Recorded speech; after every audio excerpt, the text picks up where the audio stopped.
Barhampur आंबपुआ police reserve पड़िया और Chhatrapur police पड़िया 62तम गृहरक्षी बाहिनी प्रतिष्ठा दिवस पालित।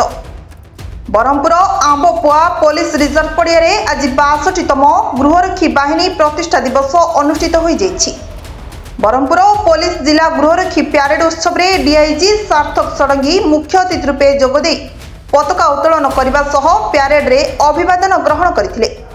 एथिरे गृहरक्षी बाहिनी पुलिस जिला पुलिस अधिकारी समेत एसपी डॉक्टर सरवणा विवेक एम प्रमुख उपस्थित थिले। एही अवसर में केतक गृहरक्षी को समानकर उत्सर्गीकृत कार्य पई पुरस्कृत करा जायछि। सेहिपरि 62तम गृहरक्षी बाहिनी प्रतिष्ठा दिवस छत्रपुर पुलिस पड़िया अनुष्ठित हो जायछि।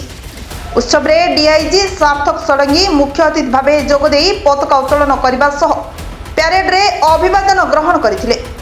एही अवसर में केतक गृहरक्षी को समानकर उल्लेखनीय कार्य पई पुरस्कृत करा जायथिला। एही कार्यक्रम में गंजाम जिला एसपी समेत पुलिस वरिष्ठ अधिकारी माने जोग देथिले। आज हमरो राष्ट्र सिविल डिफेंस और होमगार्ड डे पालन करा जाउची। प्रति वर्ष डिसेंबर 6 तारिख रे एटा पालन करा जाउची।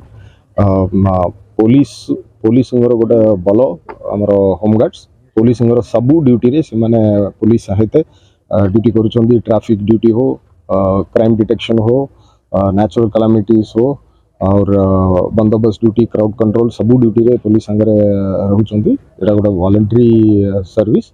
यही अवसर रे तांकर सिविल डिफेंस और होमगार्ड्स मानकर और तांकर परिवार को शुभेच्छा और कामना चाहूँ।